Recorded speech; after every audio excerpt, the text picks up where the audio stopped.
What is up, YouTube? Hope you're having a splendid day wherever you may be in this world. In today's video, I have my December 2020 earnings report from publishing on Amazon's KDP. Now, be sure to like this video if you enjoyed it. Hit the subscribe button if you haven't done so already, and hit the bell icon to be notified whenever I bring out videos like this. Without further ado, let's jump into my computer screen. So people, here it is, my December 2020 royalty earnings from self-publishing on Amazon KDP. So first things first, if you are just getting started out on Amazon, you need help publishing your first book, or you're looking for ways to make money online, then go ahead and watch my previous video, this free 2-hour low content publishing tutorial. It's going to be super helpful for you to get your first few books up onto Amazon, or if you just even want to know a little bit more about the business, it's all in this video. Go ahead and check it out. It should be in the top right hand side of this corner if you're on your laptop. And again, if you're looking to find out a little bit more about what I actually publish, like the types of low content books that I do and that I focus on, then go ahead and watch this video. Again, the link for it is in the top right hand side of this video. And of course, if you are already publishing and you're looking for ways to expand your publishing empire, then may I recommend the Royalty Accelerator course. If you've watched my other videos, you know I'm a huge advocate for this. It's because it's the course I took when I started out my publishing journey and got to where I am today. I do love it for its actionable and concise videos in there. And on top of that as well, there is a great community in here, all hungry for success, as you can see through the testimonials. If you click on the link in the description below, it should be a nice 20% off its normal investment price for you. But without further ado, guys, let's jump into my earnings report. But first, we're going to talk about a few things to note before we do have a look at my earnings. So just a few things here, and to provide a little bit of context about what I was doing.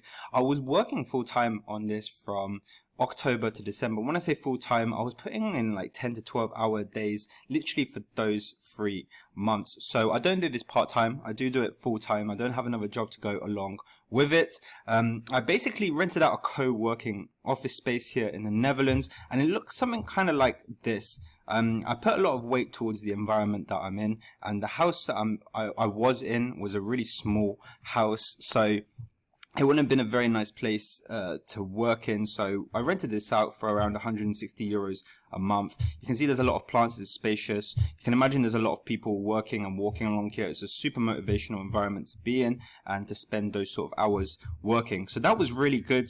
I should probably also point out that here in the Netherlands there has been like a lockdown basically since October. It got really serious in November, and it's still been serious to this date here in January. So I think that's kind of helped me work such long hours. The fact that entertainment shut, you know, restaurants, cinemas, all that sort of recreation, bars and stuff like that were all shut. So even if I wanted to do something else but work, there really wasn't much else to do apart from relax at home or come to the office. So I think that was a big help in my my sort of work ethic over this time frame as well. Talking a bit about my business as well, I kind of kept the ad costs as low as possible. I could see a possibility for ad costs to go out of control, just because it was December and everyone was trying to advertise, everyone was trying to get the most out of the sales. So I could have racked up a lot of spend, but as you'll see in my earnings report, I actually kept it below November's rates, which I'm really happy about. Obviously, the way the publishing works is that you pay the ad costs up front and then you get your royalties 2 months down the line. So I would have been left seriously out of pocket should I have left my ads running to the full capacity, but I'm still happy with the results. And the last point is that I didn't end up publishing 700 books in Q4 like I projected in one of my earlier videos in September. I instead focused on longer projects. This came to me because the waiting times got really long for things like notebooks and stuff. It started taking over a week for things to get approved. So I actually put more effort instead into publishing longer, low content books, basically longer projects that took me a few days, even up to a week to make. So that's what I was sort of doing. So basically, as with my last earnings report as well, Around 20% of my books brought in 80% of my income. So the 20-80 rule here is very important. A few of the books will take off for you, and you will probably see that if you've been publishing for some time. I've been publishing for a year and a half, so this is very applicable in my space. But yeah, so let's have a look at the income anyway. Enough about me blabbering on. So let's just look at that juicy figure. If we click on last month, we'll see in December that we did $12,834.20, which is super great. We can put it in pounds as well. I'm from the UK, so that's £9,500, and if you're from Europe, that's just under 10,500 euros in that 1 month. So that is incredible. If we go on to book reports, last month, it's a little bit more conservative here, just down to the Forex rates, 12,300 rather than 12,800. But still a very good figure nonetheless. I'd be happy with either, to be honest. So I'm just going to plug the higher figure into our Excel graph that we've got down here. So I made this for the last video as well. Let's just put our revenue from KDP here, and obviously it's revenue because it's not my total profit that I end up with in the month. As you saw, I spend on ads, and I have other expenses to do with software and things like that. So we're just going to put that all in here and just calculate my net profit after all the expenses has been taken into consideration. So at the top, we have the latest Forex rates for each of the currencies. I advertise in these different marketplaces, and that's why I put them up here. Advertise in Europe, advertise in the UK, Canada, and the USA. So let's go ahead and look at my advertising accounts. So if we go here first onto the United States, you can see that I had a very nice 17% ACOS here. The spend was just over $1,000, which again I'm super happy about. My target was under 20% ACOS. 17 for me is super nice. So we're just going to head over onto here and just type that in. And let's have a look at Canada, and bear in mind as well that this total figure here is including VAT, so it's all part of the formula in the Excel. We're calculating our expenses on advertising including VAT, and that total underneath is getting that taken off the revenue. So this is how this Excel graph works. So I'm just going to keep plugging the numbers in, and we'll go through the advertising accounts together. So Canada, again, a very good marketplace for me to advertise in. That was 424 Canadian. And now we're going to go head over to the UK. The UK was a little bit higher. I tried to aim for under 15% ACOS in the UK. I got 15.5%. A lot of people started advertising in the UK after seeing such an opportunity, I assume. So things got a little bit higher than I wanted, but still a fairly nice and profitable figure. So we're just going to type in 754 there. And we're just going to keep going through the other European marketplaces. I'm going to speed this up a little bit because I don't want to bore you guys too much.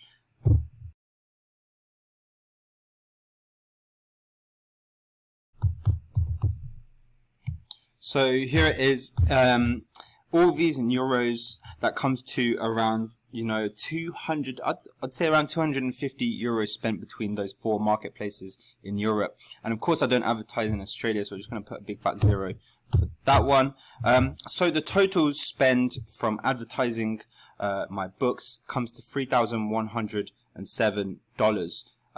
So again, I'm super happy with that. In November, I spent around 3,500. Can't remember the exact figure, but this month was actually less, and we made more money. So far, so good. Net profit at the moment is 9,726. So we're just going to add on the software as well. I pay for Adobe, which is $38.43 dollars. Canva is $21 a month. Creative Fabric is $12 a month. Helium 10, $99. Book reports I'm paying $19 a month for. I didn't do anything for Fiverr, but I'm going to put my office expenditure in here as well because it is part of the business. So I'm going to do 160 euros a month, which is around $200. So we're just going to put $200 for the office, zero for Fiverr. I just didn't create a a sell for office and freelancer. They got a bonus in Christmas, so how much did I pay them? Between, I think it was $940. It's because it gave the freelancers a big Christmas bonus, which is customary in the Philippines. So that is my total expenditure, including the office space that I rented out. That comes to $1,329. So kind of my net profit after everything, all the expenditure in my business, is $8,397 US. That's just over £6,000 and 10,500 Canadian, and nearly 7,000 euros as well. So the profit margins on this was really, really good for December. Great to see those figures, and good to see that I retained around 2/3 of total royalty that I had from December as well. I was estimating it to be a little bit more, just based on how much more expensive advertising got over Christmas, but it's good to see that I still kept around that margin there. So super happy with the results. We're just going to go ahead over to the conclusions here on Google. So if we go back, I saw, first conclusion actually I saw was that a lot of people had their record months in December 2020. There was a lot of people coming into the game throughout 2020, and they had their best month in December. So if that was you, then a big congratulations to you. Also, if you hit the milestones that you wanted to through December, then again, congratulations. I'm super happy for you. For me, it was my first 5-figure month in royalty. I beat most of my personal records, so the most royalty in a day, the most royalty in a month, and things like that. So super happy with that. And for 2021, I want to be reinvesting the majority of my earnings back into exploring ways to grow my business. So obviously I have my niches I know are profitable and doing well and things like that. I want to do something with those niches that I actually do find interesting to publish in, maybe just create more of a brand around it, so I can build websites to go around those niches, focus on some high content books as well. High content people have been killing it out there, and I do want a piece of that pie. So it's a good way for me to grow my knowledge base around publishing as well, and just other things that come up really as well. There's obviously good opportunities in stocks, especially cryptocurrencies at the moment as well here. So I'm going to be just growing my knowledge base, continuously learning into 2021. Obviously I want to continue to serve more people on YouTube as well. I do like making YouTube videos, and of course my target for December 2021, I want to call it here in this video, I want to do $50,000 in royalty. That is going to be my target that I'm really going to work for, and I've got all this time now in lockdown here, so let's go and get this bread, guys. Thanks for watching this video. I hope you liked it. Do drop a comment below, and of course if you haven't done so already, be sure to subscribe. But yeah, thanks guys, I will see you all in the next video.